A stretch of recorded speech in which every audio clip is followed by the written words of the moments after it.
Over 11 days, climate change campaigners stopped traffic, set up camp, sang songs and got arrested in numbers, bringing disruption certainly, but political momentum was what they wanted.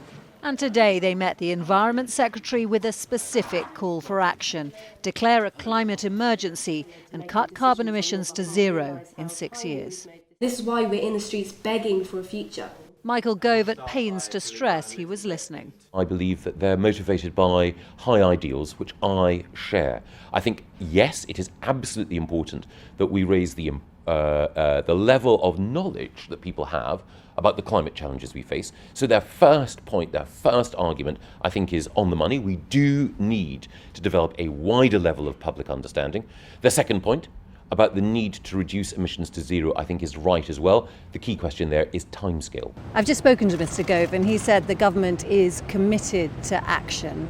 Do you believe, having had your meeting, that that is just not the case? The fact that Michael Gove cannot even commit to declaring a climate and ecological emergency at the moment is not only a political failure, we believe that's a moral failure on the behalf of our politicians.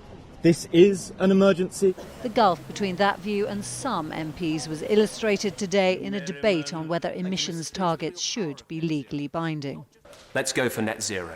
Yeah. What my honourable friend is proposing would be an even more expensive and extravagant signal. But others believe a positive economic case can be made for action. This is an emergency. We've been told we've only got 10 years to really tackle this problem. For me, that means emphasising the jobs that can come from tackling this threat. So people insulating homes, making electric vehicles, making renewable power, all of that can be a source of hundreds of thousands, if not millions of jobs in our country. The lying down protesters and their makeshift camps might have gone, replaced with the normal tourists and traffic here.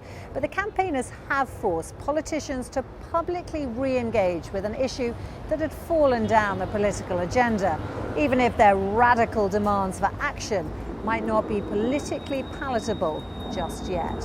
Romilly Weeks.